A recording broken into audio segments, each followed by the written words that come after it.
러시아 북극 함대 참모장이 푸틴에게 긴급 보고를 올렸습니다. 한국은 깡통이 아니었습니다. 680조 북극 개발의 열쇠를 한국이 쥐고 있었습니다. 미국이 4,200억 달러를 요구하며 한국을 압박한 지 72시간. 한국은 미국 대신 러시아의 손을 잡았습니다. 트럼프는 방위비를 전면 백지화했고 전 세계가 발칵 뒤집혔습니다. 러시아 참모장의 증언에는 충격적인 반전이 담겨 있었습니다. 도대체 그 72시간 동안 무슨 일이 벌어진 걸까요? 그 충격적인 전말을 공개합니다. 시작하기 전 구독과 좋아요, 그리고 대한민국 화이팅! 댓글로 한국을 응원해주세요. 저는 그 통신문을 직접 받아든 사람입니다. 드미트리 코르사코프, 러시아 연방해군 북극함대 참모장이에요. 계급은 중장. 올해로 군생활 32년째입니다. 핵잠수함 함장을 3번 역임했고 북극해 빙하 아래를 수백 번 누볐어요. 이 바다에서 저를 모르는 사람은 없습니다. 적어도 저는 그렇게 믿었죠. 그날은 평범한 화요일이었습니다. 무르만스크 북극함대 사령부 3층 참모실. 창밖으로 콜라만의 검은 바다가 보였어요. 바람이 초속 15m를 넘기고 있었고 기온은 영하 28도였습니다. 북극권의 겨울은 해가 뜨지 않아요. 오후 2시인데도 밖은 칠흑 같은 어둠이었죠. 책상 위에 보드카 한 병과 유리잔이 놓여 있었습니다. 아침부터 마신 건 아니에요. 전날 밤 사령관과의 회의가 길어졌거든요. 의제는 하나였습니다. 북극 항로. 러시아의 미래가 걸린 문제였어요. 북극 항로는 러시아 북쪽 해안을 따라 태평양과 대서양을 잇는 항로입니다. 수에즈 운하를 거치면 21,000km인 유럽아시아 항로가 북극 항로를 쓰면 13,000km로 줄어요. 거리가 40%나 단축되는 겁니다. 여기에 북극해 해저에는 전 세계 천연가스 매장량의 30%가 잠들어 있었어요. 러시아가 이 항로를 장악하면 세계 물류와 에너지의 판을 뒤집을 수 있었습니다. 문제는 배였어요. 쇠빙선. 두께 3m짜리 얼음을 뚫고 나아갈 수 있는 특수 선박이 필요했습니다.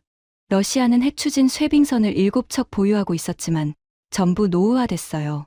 새 쇠빙선을 건조해야 하는데 서방의 경제 제재가 목을 조르고 있었습니다. 유럽산 엔진 수입이 차단됐고 핵심 부품의 공급선이 끊겼어요. 상트페테르부르크 조선소의 건조 일정이 5년째 지연되고 있었습니다. 러시아 조선업은 사실상 마비 상태였죠. 그래서 중국을 봤어요. 중국 조선소의 쇠빙 LNG 운반선을 발주했습니다. 결과가 어땠냐고요? 납기 2년 지연, 용접 분량 47건, 내빙 등급 미달. 북극해에 띄었다가는 얼음에 찢겨 나갈 수준이었어요. 3,800억 루블을 날린 겁니다. 중국은 조선업 세계 1위라고 자랑하지만 극지 선박 기술은 이야기가 달랐습니다. 그날 오후 2시 15분이었어요. 참모실 문이 노크 없이 열렸습니다. 노크를 안 하는 사람은 사령부에 딱 2명이에요. 사령관이거나 정보참모거나. 들어온 건 정보참모 나탈리아 볼코바 대령이었습니다. 38살, 북극함대에서 가장 젊은 대령이에요. 모스크바 국립대 동아시아학과 출신으로 한국어와 일본어를 구사했고 군사정보 분석 능력만큼은 함대에서 누구도 따라오지 못했습니다. 볼코바의 표정이 묘했어요. 긴장인지 흥분인지 구분이 안 되는 얼굴이었습니다. 참모장님, 방금 해군 총사령부에서 암호 전문이 왔습니다. 태블릿을 내밀었어요. 화면에 복호화된 통신문이 떠 있었습니다. 발신처를 보는 순간 미간이 찌푸려졌어요. 대한민국 해군사령부. 한국이 우리한테 뭘 보낸 거야? 북극해 공동개발 관련 기술협력 제안서입니다. 비밀 채널을 통해 들어왔어요. 주한 러시아 대사관 무관부를 거쳤습니다. 저는 태블릿을 받아들고 첫 줄을 읽었습니다. 그리고 피식 웃었어요. 한국이 북극을 하겠다고? 코웃음이 나왔습니다. 솔직히 황당했거든요. 한국이라는 나라에 대한 제 인식은 명확했어요. 미국의 꼭두각시.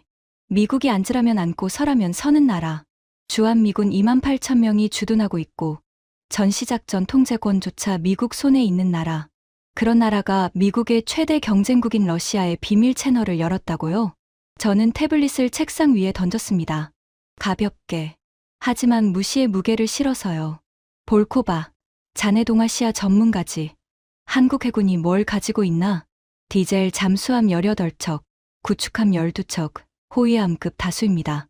핵 추진 전력은 없고 잠수함은 전부 재래식입니다. 재래식. 그 단어가 전부를 말해줬어요. 러시아 해군에서 재래식 잠수함은 핵잠수함이 나오기 전 시대의 유물입니다. 배터리로 움직이는 깡통. 수면 위로 올라와서 숨을 쉬어야 하는 수중 자동차 같은 거죠. 러시아 북극 함대만 해도 핵잠수함을 23척 보유하고 있었어요. 원자로 하나면 무한정 자망할 수 있는 진짜 잠수함. 그런 우리한테 디젤 깡통 18척을 가진 나라가 기술 협력을 제안한다. 한국 조선 기술은 어떤가? 상선 분야에서는 세계 1위입니다. 컨테이너선, 탱커, 벌크선 수주량 기준으로 지난 10년간 부동의 1위를 유지하고 있어요. 상선. 그러니까 짐 나르는 배. 장사꾼 배를 잘 만든다는 거잖아요. 군함이 아니라 전투함도 아니고 잠수함도 아니고 쇠빙선은 더더욱 아닌 짐 실어 나르는 배. 저는 의자를 뒤로 젖히며 보드카 잔을 집어들었습니다. 한 모금 마셨어요. 목을 타고 내려가는 뜨거운 감각이 잠시 머릿속을 비워줬습니다. 거절해. 한국한테 필요한 게 없어. 시간 낭비야. 제 판단은 확고했습니다. 한국은 미국의 동맹이에요. 아무리 방위비로 갈등이 있다 해도 기본 구조는 변하지 않습니다. 미국 편에 선 나라가 러시아에 기술을 줄 리가 없고, 설령 준다 해도 미국이 가만히 있겠습니까? 한국이 러시아와 손잡는 순간 미국은 한국을 적으로 돌리겠죠. 그걸 감수할 나라가 아니에요. 적어도 저는 그렇게 믿었습니다. 볼코바가 한 발 다가왔어요. 태블릿을 다시 집어들더니 화면을 한번 넘겼습니다.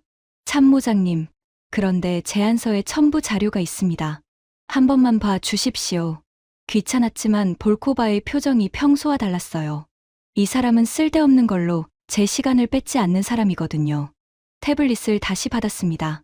첨부 파일 제목이 이랬어요. 극지운항 선박 기술 역량 요약. 한국어와 러시아어가 병기돼 있었습니다. 첫 페이지를 열었어요. 수레빙 LNG, 운반선 건조 실적. 한국이 세계에서 유일하게 건조에 성공한 선종 목록이었습니다. 숫자를 읽기 시작했어요. 한 줄 한 줄 읽을 때마다 미간의 주름이 깊어졌습니다. 내빙 등급 R7 쇠빙 LNG, 운반선 15척 건조 완료. 발주처는 러시아 노바텍이었어요. 야말 LNG 프로젝트에 투입된 선박이었습니다. 이 배들을 만든 게 한국이었다는 건 알고 있었어요. 하지만 그게 무슨 의미인지는 제대로 생각해 본 적이 없었습니다. 다음 줄. 세계 쇠빙 LNG, 운반선 수주 점유율 100%. 한국 조선소가 이 시장을 독점하고 있다는 뜻이었어요. 100%. 중국도 못 만들고, 일본도 못 만들고, 유럽도 못 만든다. 오직 한국만 만들 수 있다. 그 아래에 사진이 한 장 있었습니다. 얼음 바다를 가르며 나아가는 거대한 선박. 선수가 얼음을 쪼개는 순간을 포착한 항공 사진이었어요. 하얀 얼음 파편이 양쪽으로 갈라지며 검은 바닷물이 드러나는 장면. 그 선박의 측면에 작은 글씨가 보였습니다. 한국해양조선. 지금의 하나오션. 저는 그 사진을 3초쯤 바라봤습니다. 그리고 태블릿을 내려놓았어요. 볼코바. 네, 참모장님. 이 15척 중에 야말 프로젝트에 투입된 배가 몇 척이지? 전부입니다. 야말 반도에서 LNG를 싣고 북극 항로로 유럽과 아시아에 운반하는 선박 전량이 한국산이에요. 잠깐.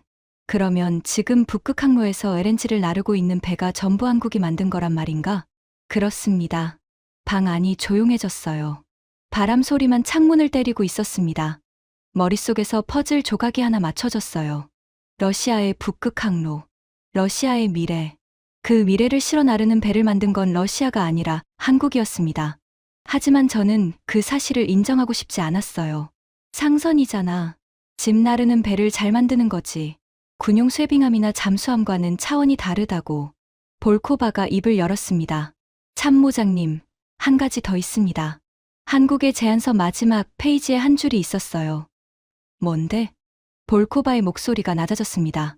한국 해군 잠수함이 지난달 바렌츠에서 우리 세베로드빈스크함의 음향 서명을 수집했다고 적혀 있습니다. 세베로드빈스크. 러시아 해군의 최신의 핵잠수함입니다. 야생급 한번함. 세계에서 가장 조용한 핵잠수함 중 하나로 미 해군조차 추적에 애를 먹는 배였어요. 그 잠수함의 음향 서명을 한국이 수집했다고? 헛소리지. 저도 처음엔 그렇게 생각했습니다. 하지만 제안서에 첨부된 음향 데이터 샘플이 있어요. 분석해 봐야겠지만 주파수 대역이 세베로드빈스크에 공개된 스펙과 일치합니다. 심장이 한 박자 건너뛰었습니다. 손에 들린 보드카 잔이 미세하게 흔들렸어요. 재래식 잠수함으로 핵잠수함의 음향 서명을 수집하려면 상대방 바로 옆까지 접근해야 합니다. 바렌츠에는 러시아 북극 함대의 앞마당이에요. 소나 부위가 깔려있고 초계기가 24시간 순찰합니다. 그 한가운데를 디젤 잠수함이 뚫고 들어왔다. 세베로드빈스크 옆까지 접근해서 소리를 녹음하고 빠져나갔다. 불가능해. 디젤 깡통으로는 절대 불가능해. 저는 단호하게 말했습니다. 하지만 목소리에 담긴 확신이 30초 전보다 조금 줄어들었다는 걸 스스로도 느꼈어요. 볼코바가 저를 바라봤습니다. 그 눈에는 확신도 반박도 없었어요. 다만 이건 직접 확인해 봐야 할 문제라는 조용한 압력이 담겨 있었습니다. 바로 그때 참모실 전화가 울렸어요. 직통 회선이었습니다. 이 번호로 전화가 오는 곳은 두 군데뿐이에요. 함대사령관실이거나 모스크바 국방부거나. 수화기를 들었습니다. 모스크바였어요. 코르사코프 중장, 안보회의 이바노프 서기관 지시입니다. 한국 해군의 기술협력 제안을 수용하십시오. 한국 대표단이 48시간 내로 무르만스크에 도착합니다. 최고 수준의 의전으로 맞이하시오. 최고 수준의 의전. 크렘린이 한국을 중요하게 보고 있다는 뜻이었어요. 저는 수화기를 내려놓고 볼코바를 봤습니다. 볼코바는 이미 알고 있었다는 듯 고개를 끄덕였어요. 한국 대표단 수석은 해군 소장급으로 확인됐습니다. 이름은 서진우. 한국 해군 잠수함 사령부 출신이에요. 잠수함 사령부. 그 단어에 목덜미가 서늘해졌습니다. 쇠빙선 기술협력이라며 보낸 대표단의 수석이 잠수함 전문가라니. 한국이 진짜 팔려는 게 쇠빙선이 아니라 다른 무언가일 수 있다는 뜻이었어요. 창밖을 봤습니다. 콜라만의 어둠 속에서 북극 함대 함정들의 불빛이 점점이 떠 있었어요. 핵잠수함, 순양함, 구축함. 세계에서 두 번째로 강한 해군의 심장부가 눈앞에 펼쳐져 있었습니다. 그런데 그 심장부의 앞마당에 한국 잠수함이 들어왔다가 나갔다? 유령처럼? 보드카를 한 잔 더 따랐어요. 액체가 잔에 부딪히는 소리가 고요한 참모실에 울렸습니다. 볼코바, 한국 잠수함 자료를 전부 가져와. 기술 재원, 작전 이력, 수출 실적 다. 내일 아침까지. 네, 참모장님. 그리고 하나 더. 볼코바가 문 앞에서 멈췄어요. 세베로드빈스크 함장한테 연결해. 지난달 바렌츠의 초계 기록을 확인하고 싶다. 볼코바가 나간 뒤 저는 한참 동안 어두운 창밖을 바라봤습니다. 바렌츠의 검은 수면 어딘가에서 한국 잠수함이 유령처럼 다녀갔을 수도 있다는 생각이 머릿속을 떠나지 않았어요. 디젤 깡통. 저는 그렇게 불렀습니다. 32년간 핵잠수함만 몰아온 사람한테 디젤 잠수함은 장난감이었거든요. 하지만 가슴 한구석에서 뭔가 걸리는 게 있었습니다. 한국이 보낸 음향 데이터가 만약 진짜라면 러시아 해군이 자랑하는 최신의 핵잠수함, 바로 옆까지 들키지 않고 접근할 수 있는 잠수함이 이 세상에 존재한다면 그건 깡통이 아니에요. 그건 유령입니다. 그리고 유령은 눈에 보이지 않기 때문에 무서운 겁니다. 보드카를 마저 비웠어요. 48시간 뒤면 그 유령의 주인이 이 사령부에 들어옵니다. 한국 해군 소장 서진우라는 이름을 가진 사람이. 저는 아직 몰랐습니다. 그 사람이 가져올 것이 단순한 기술 제안서가 아니라 러시아 해군 역사상 가장 충격적인 데이터라는 사실을, 그리고 그 데이터가 미합 중국의 100년 패권을 뒤흔들 방아쇠가 된다는 사실을. 48시간 뒤에 벌어질 일을 상상할 수 있었다면 저는 그날 밤 보드카 대신 한국 소주를 마셔야 했을 겁니다. 한국인들이 승리를 축하할 때 마시는 그 술을요. 48시간이 지났습니다. 한국 대표단이 무르만스크에 도착하는 날이었어요. 저는 전날 밤 거의 잠을 못 잤습니다. 볼코바가 가져온 한국 잠수함 자료를 새벽 4시까지 읽었거든요.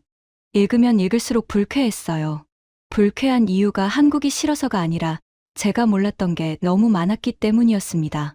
32년간 해군에 몸담으면서 한국 해군에 대해서는 한 번도 진지하게 생각해 본 적이 없었어요. 미국 해군, 중국 해군, 영국 해군은 매년 전력 분석 보고서를 작성합니다. 한국은 분석 대상에도 포함되지 않았어요. 우리한테 한국은 그 정도 존재였습니다. 아침 8시 사령부 영빈관 앞에 의장대가 도열했습니다. 크렘린의 지시대로 최고 수준의 의전이었어요. 영하 31도의 바람 속에서 수병들이 정복 차림으로 서 있었습니다. 입김이 하얗게 피어올랐어요. 저도 정복을 갖춰 입었습니다. 가슴에 훈장 7개가 달려 있었죠. 핵잠수함 함장 시절 받은 것들이에요. 일부러 다 달았습니다. 한국 대표단에게 우리가 어떤 해군인지 보여주고 싶었거든요. 9시 정각 검은색 군용 차량 3대가 사령부 정문을 통과했습니다. 첫 번째 차에서 내린 사람이 서진우였어요. 첫인상이 묘했습니다. 키가 크지도 작지도 않았어요. 체격이 건장하지도 마르지도 않았습니다. 군인이라기보다 대학 교수 같은 인상이었어요. 하지만 눈이 달랐습니다. 북극의 밤바다 같은 눈이었어요. 깊고 어둡고 아무것도 비치지 않는. 32년간 군인들의 눈을 봐왔지만 저런 눈은 처음이었습니다. 감정이 없는 게 아니라 감정을 완벽하게 감춘 눈이었어요. 서진우 뒤로 장교 5명과 민간인 4명이 내렸습니다.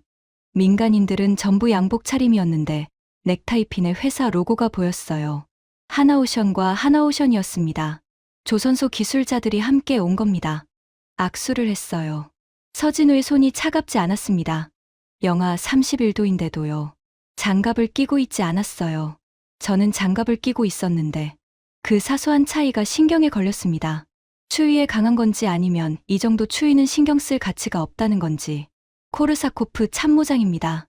환영합니다. 서진우입니다. 초대해 주셔서 감사합니다. 한국어였어요. 통역관이 러시아어로 옮겼습니다. 서진우의 한국어는 낮고 차분했어요. 볼륨을 일부러 줄인 것 같은 목소리였습니다. 사람들의 귀를 기울이게 만드는 톤이었죠. 소리를 높여서 주목받는 게 아니라 소리를 낮춰서 사람들을 끌어당기는 타입. 영빈관 회의실로 안내했습니다. 타원형 테이블에 양쪽이 마주 앉았어요. 러시아 측 8명, 한국 측 10명. 테이블 위에 물과 차가 준비돼 있었습니다. 보드카는 뺐어요. 공식 회의니까요. 저는 회의 시작 전에 볼코바를 불러서 귓속말을 했습니다. 쇠빙선 기술 이야기만 듣고 끝내. 잠수함 거는 절대 먼저 꺼내지 마. 저쪽이 먼저 꺼낼 때까지 기다려. 전략이었어요. 한국이 보낸 제안서에 잠수함 음향 데이터를 끼워 넣은 건 의도적이었습니다. 우리의 반응을 보려는 거예요. 만약 우리가 먼저 잠수함 이야기를 꺼내면 그건 우리가 놀랐다는 뜻이 되거든요. 놀랐다는 건 약점을 보여주는 겁니다. 상대에게 절대 약점을 보이지 마라. 해군사관학교에서 첫날 배우는 원칙이죠. 회의가 시작됐습니다.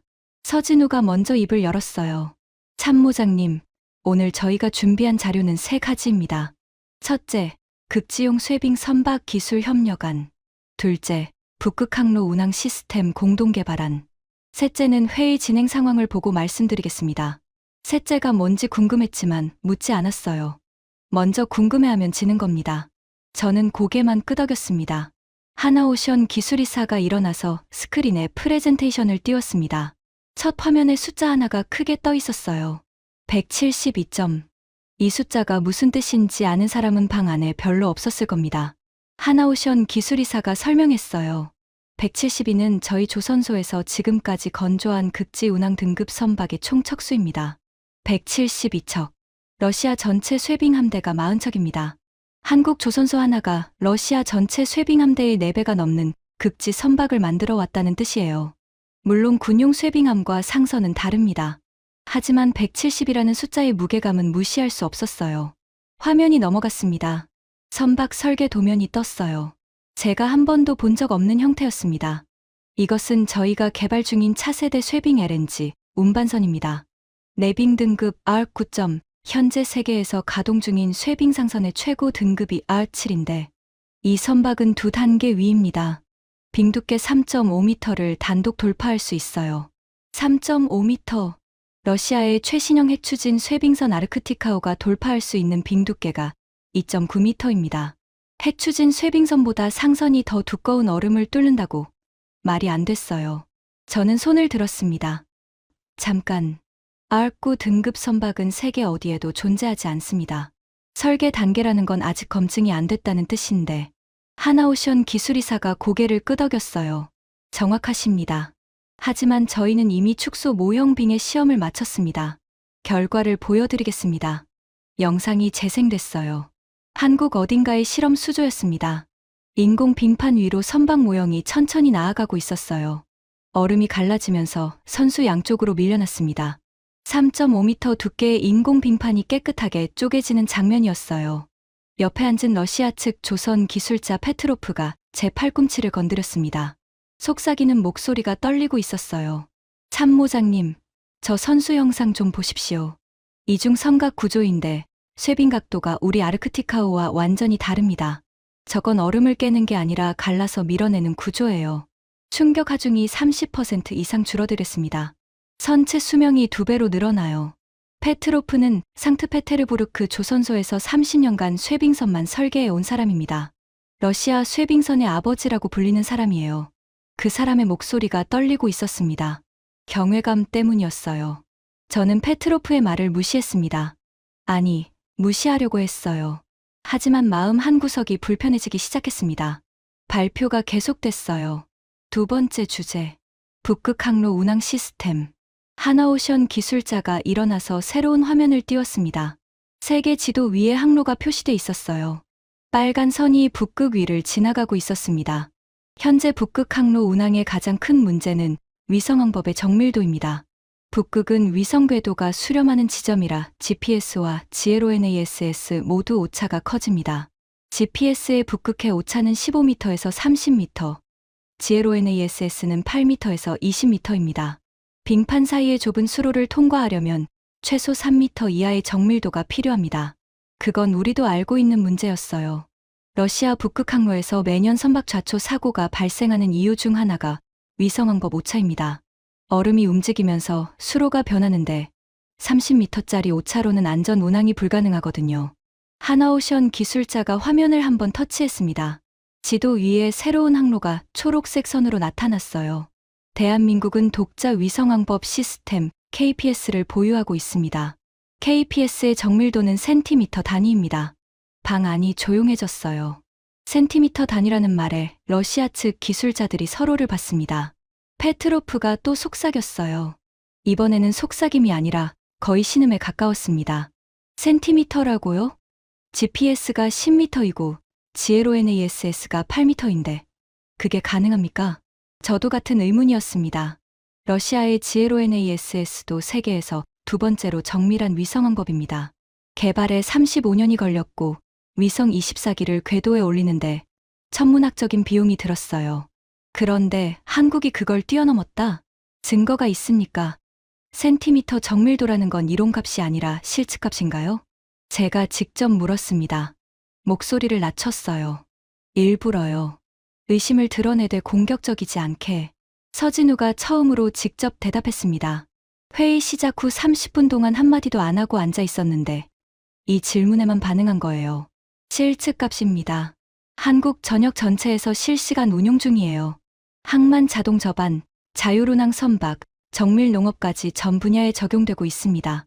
원하시면 실시간 데이터를 보여드리겠습니다. 서진우가 수행원에게 고개를 끄덕였어요. 수행원이 노트북을 열고 무언가를 입력했습니다. 스크린에 실시간 화면이 떴어요.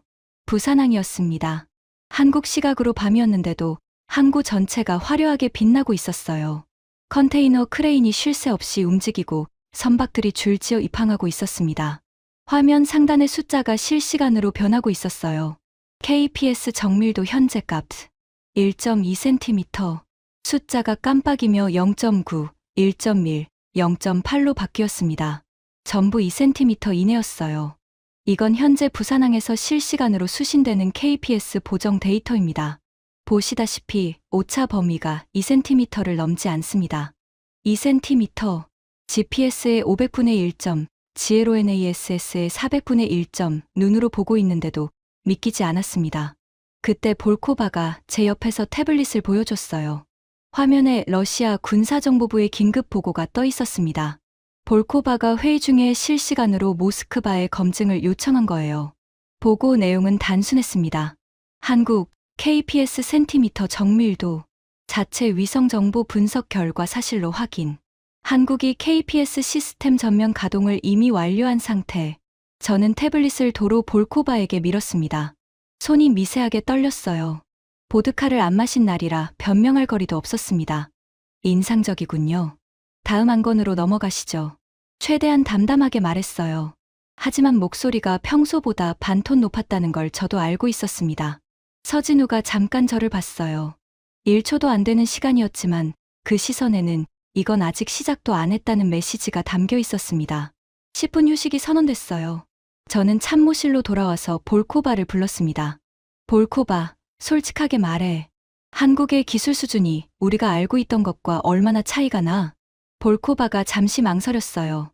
이 사람이 망설이는 건 처음 봤습니다. 항상 칼 같은 보고를 하는 사람이거든요. 참모장님, 솔직히 말씀드리면 저희 정보부의 한국 평가가 심각하게 잘못돼 있었습니다. 쇠빙선 기술만 해도 우리보다 최소 15년은 앞서 있어요.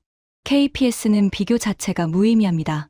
GLONASS 개발에 35년이 걸렸는데 한국은 그걸 뛰어넘는 시스템을 이미 실전 배치했습니다. 15년.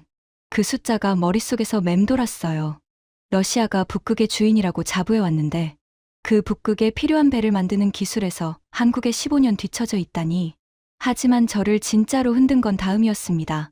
그리고 참모장님, 아까 한국이 보낸 세베로드빈스크 음향 데이터 분석 결과가 나왔습니다. 볼코바의 눈이 달라져 있었어요. 불안함이었습니다. 진짜입니다.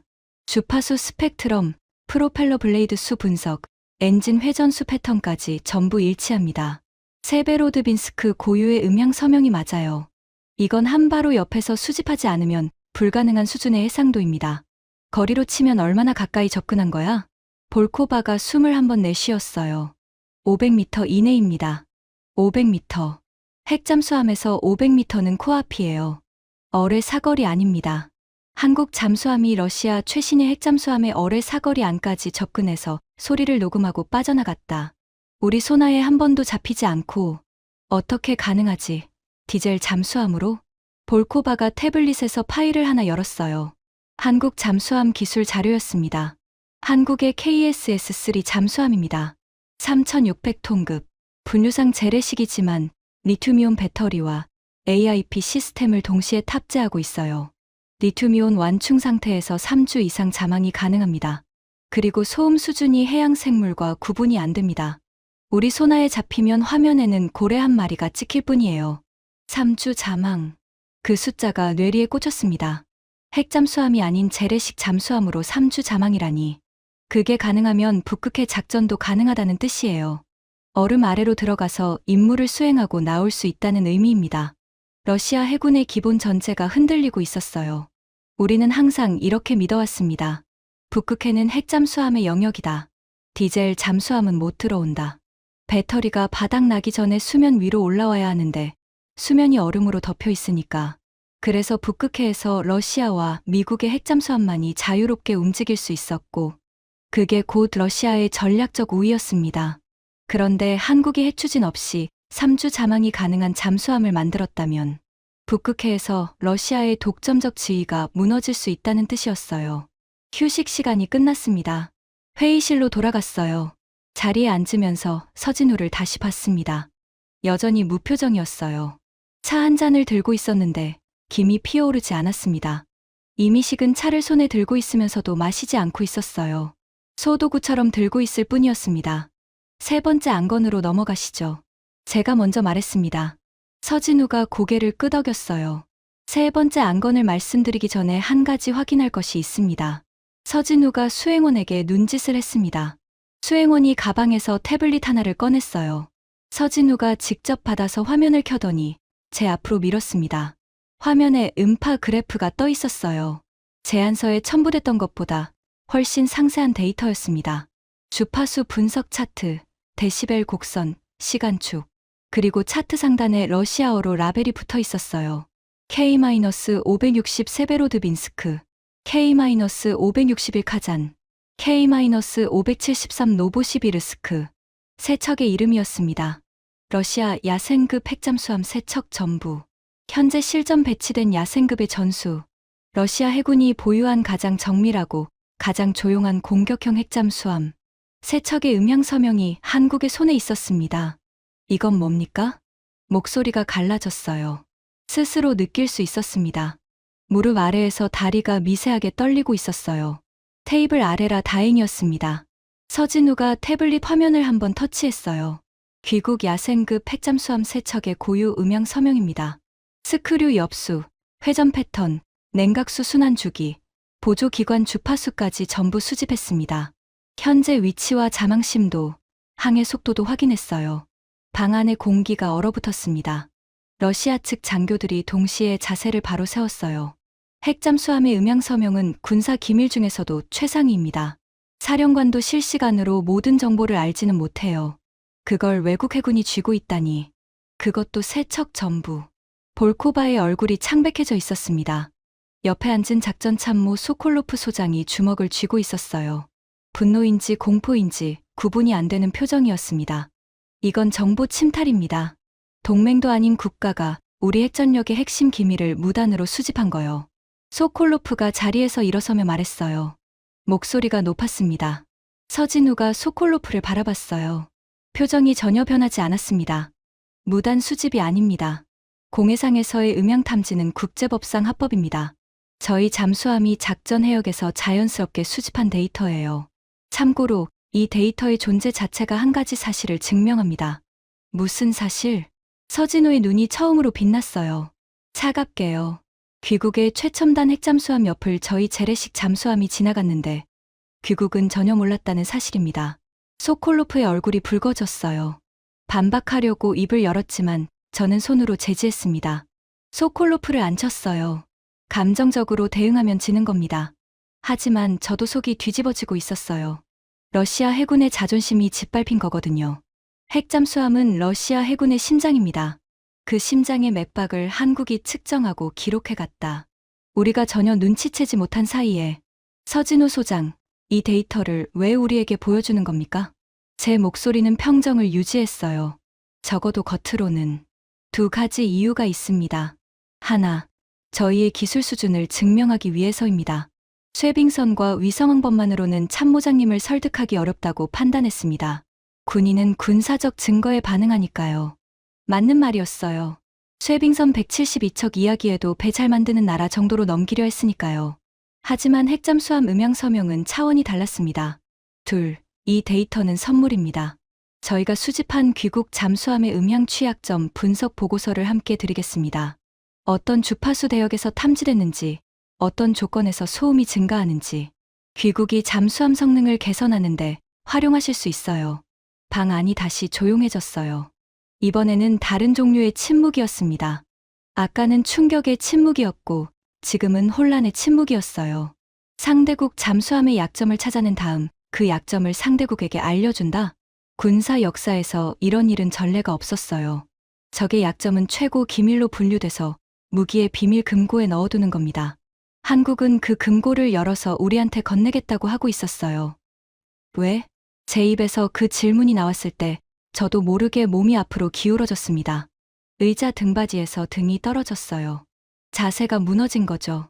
군인에게 자세가 무너지는 건 방어가 무너지는 것과 같습니다. 동맹은 서로의 약점을 보완해주는 관계여야 하니까요. 서진우의 대답은 짧았어요.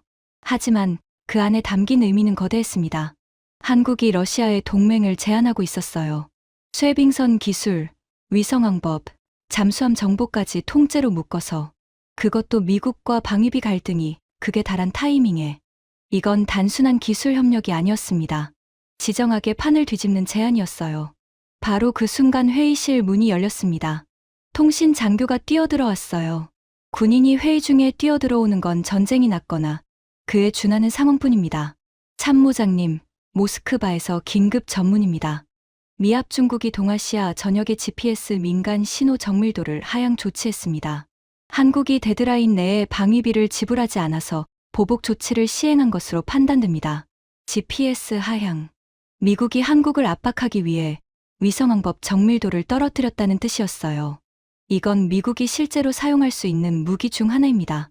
GPS는 미국이 운영하는 시스템이니까 스위치 하나로 정밀도를 조절할 수 있어요. 회의실 분위기가 급변했어요. 러시아 측 장교들이 웅성거리기 시작했습니다. GPS가 흔들리면 우리 GLONASS에도 간접적 영향이 올 수 있었거든요. 위성 궤도가 겹치는 구간에서 보정 데이터가 어긋나면 GLONASS 정밀도도 떨어집니다. 그런데 한국 측 반응이 이상했어요. 아무도 놀라지 않았습니다. 서진우는 여전히 무표정이었고 수행원들도 동요가 없었어요. 마치 이 상황을 예상하고 있었다는 듯. 서진우 소장, 미국이 GPS를 떨어뜨렸다는데 별로 걱정이 안 되시는 것 같군요. 당연합니다. 저희에게 KPS가 있으니까요. GPS가 흔들리면 자동으로 KPS로 전환됩니다. 이미 프로토콜이 가동 중이에요. 자동 전환. 사전에 설계돼 있었다는 뜻이에요. GPS가 무력화될 상황을 미리 대비해놨다는 겁니다.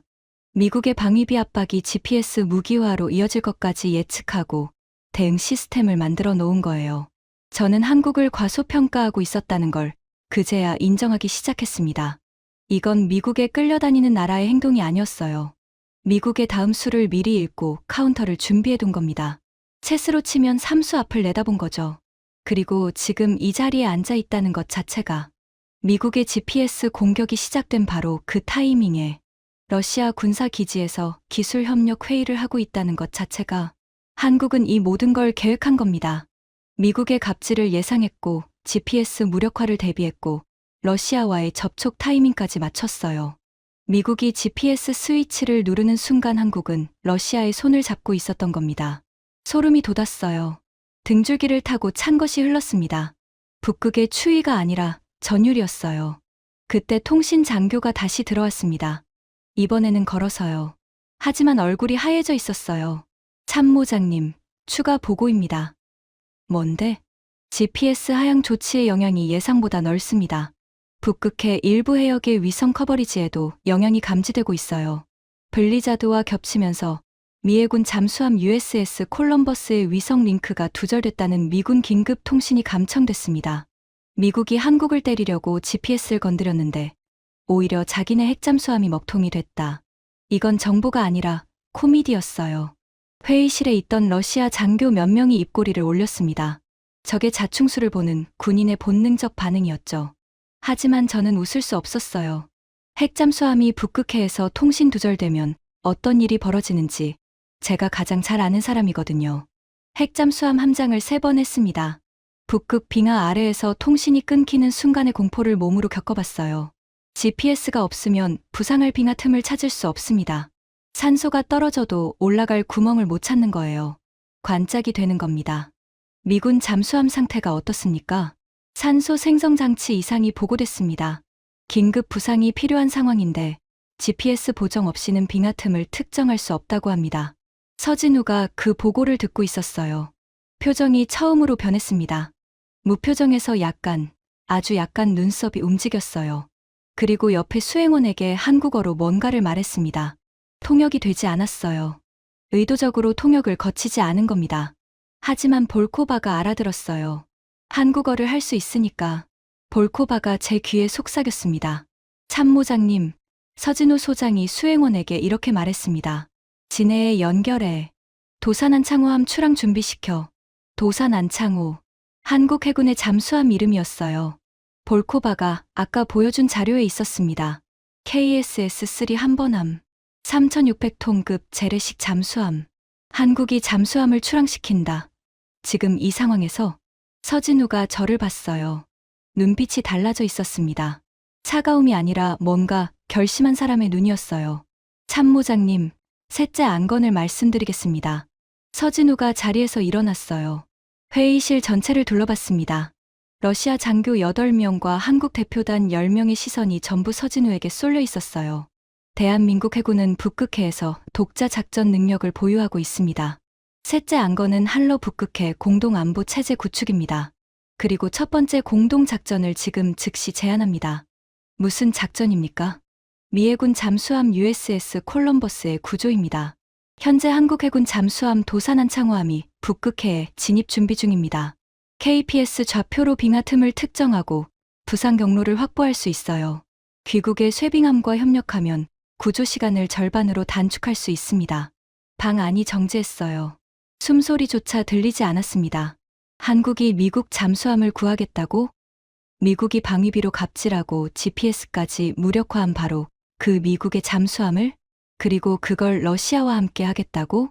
이건 미쳤거나 천재적이거나 둘 중 하나였습니다. 미국의 잠수함을 한국과 러시아가 공동으로 구조하면 어떤 일이 벌어지는지. 한국은 미국을 괴롭히는 게 아니라 구해주는 나라가 되고 러시아는 인도주의적 협력국이 됩니다. 미국은 자기가 GPS를 망가뜨려서 자기 잠수함이 위험에 빠졌고 구해준 건 자기가 갑질한 한국과 적국인 러시아가 됩니다. 외교적으로 완벽한 체크메이트였어요. 저는 서진우를 바라봤습니다. 이 사람은 처음부터 이 시나리오를 그리고 있었던 겁니다. 쇄빙선 기술로 우리의 관심을 끌고 KPS로 우리의 필요를 증명하고 잠수함 데이터로 우리의 자존심을 건드린 뒤 구조 작전으로 우리를 같은 편으로 만드는 것. 한 수가 전부 연결돼 있었어요. 깡통이라고 무시했던 나라의 전략이 핵잠수함보다 깊었습니다. 저는 의자에서 일어섰어요. 북극 함대 작전 참모부에 연결해. 슈레빙함 일리아 무로메츠 출항 준비. 소콜로프가 저를 봤어요. 아까 분노로 주먹을 쥐었던 그 사람이 이번에는 놀란 눈으로 저를 바라봤습니다. 참모장님, 미군 잠수함 구조에 우리가 참여한다는 겁니까? 모스크바 승인 없이요? 승인은 내가 받는다. 지금은 시간이 없어. 산소가 떨어지고 있다고 했지. 군인이 물속에서 죽어가는데 승인서를 기다릴 수는 없다. 소콜로프가 입을 다물었어요. 맞는 말이었으니까요. 적이든 아군이든 바다에서 구조 신호를 받으면 구하러 가는 겁니다. 그게 해군의 법칙이에요. 서진우가 저를 봤습니다. 고개를 살짝 숙였어요. 감사의 인사였는지 아니면 예상대로라는 확인이었는지는 모르겠습니다. 그 순간 저는 깨달았어요. 이 사람은 처음 들어올 때부터 제가 이 결정을 내릴 거라는 걸 알고 있었다는 것을. 핵잠수함 함장 출신의 참모장이 바다에서 죽어가는 사람을 외면하지 못한다는 걸 계산에 넣고 있었다는 것을. 무섭다고 느꼈어요. 처음으로 한국이라는 나라가 무섭다고. 회의실을 나서면서 창밖을 봤습니다. 무르만스크의 어둠 속에서 항구의 불빛이 반짝이고 있었어요. 어딘가에서 쇄빙함의 엔진이 워밍업을 시작하는 진동이 느껴졌습니다. 48시간 전에 저는 한국을 디젤 깡통이라고 불렀습니다. 지금 그 깡통과 함께 북극해로 나가려 하고 있었어요. 미국의 잠수함을 구하러. 미국이 갑질한 바로 그 한국의 잠수함과 함께. 세상이 뒤집어지는 데는 48시간이면 충분했습니다. 구조 작전이 시작됐습니다. 러시아 쇄빙함 일리아 무로메츠가 무르만스크 항을 출발한 건 회의가 끝난 지 3시간 뒤였어요. 저는 사령부 작전실에서 실시간으로 상황을 지켜봤습니다. 대형 스크린에 북극해 지도가 떠 있었고 일리아 무로메츠의 위치가 파란 점으로 깜빡이고 있었어요. 그리고 지도 우측 하단에 초록색 점 하나가 빠르게 북상하고 있었습니다. 한국 해군 잠수함 도산한 창호함이었어요. 노르웨이해를 지나 바렌츠해로 진입하고 있었습니다. 수면 아래 200m. 한국에서 출발한 잠수함이 어떻게 이렇게 빨리 북극해 근처까지 와 있는 거냐고요? 저도 같은 의문이었어요. 볼코바에게 물었습니다. 한국 잠수함이 저 위치까지 오려면 최소 열흘은 걸립니다. 어떻게 이미 저기 있는 겁니까? 볼코바의 대답이 저를 또 한 번 흔들었어요. 분석 결과 도산한 창호함은 최소 2주 전부터 바렌츠해에 진입해 있었습니다. 저희한테 접촉 제안을 보내기 전부터요. 아마 세베로드빈스크 음향 서명을 수집한 시점부터 계속 이 해역에 머물러 있었던 것 같습니다. 2주. 한국 잠수함이 러시아 북극 함대의 앞마당에서 2주 동안 숨어 있었다는 뜻이었어요. 우리 초계 시스템에 한 번도 잡히지 않고 핵잠수함도 아닌 재래식 잠수함으로. 저는 더 이상 놀라지 않기로 했습니다. 놀라는 것도 체력이 필요한 일이거든요. 작전실에 통신 장교가 보고했어요. 도산한 창호함에서 좌표 전송이 왔습니다. KPS 기반 빙하 틈 위치입니다. USS 콜럼버스 추정 위치에서 북동쪽 1.3km 지점에 직경 45m의 빙하 틈이 확인됐습니다. 직경 45m. 잠수함이 부상할 수 있는 최소 크기가 30m입니다. 여유가 있었어요. 문제는 그 틈이 진짜 있는지 확인하는 거였는데 KPS 정밀도가 센티미터 단위라면 오차 범위 아니었습니다. 일리아 무로메츠의 좌표 전달. 해당 지점으로 항진. 빙하 틈 주변의 얼음을 추가로 쇄빙하라. 작전이 진행되는 동안 서진우는 작전실 한쪽 구석에 서 있었어요. 팔짱을 끼고 스크린을 바라보고 있었습니다. 여전히 무표정이었지만 한 가지 달라진 게 있었어요. 입술이 아주 살짝 다물어져 있었습니다. 기도하는 것 같았어요. 자기를 갑질한 미국의 잠수함 승조원들의 생존을 위해서. 그 모습을 보는 순간 가슴이 뜨거워졌어요. 이건 전략이 아니었습니다. 이건 진심이었어요. 바다에서 위험에 빠진 사람은 적이든 아군이든 구한다. 군인이기 이전의 뱃사람의 본능. 서진우도 그걸 가지고 있었습니다. 구조작전 개시 9시간 뒤였어요. 일리아 무로메츠가 빙하 틈 주변을 쇄빙하고 도산한 창호함이 수중에서 음향 유도 신호를 보냈습니다.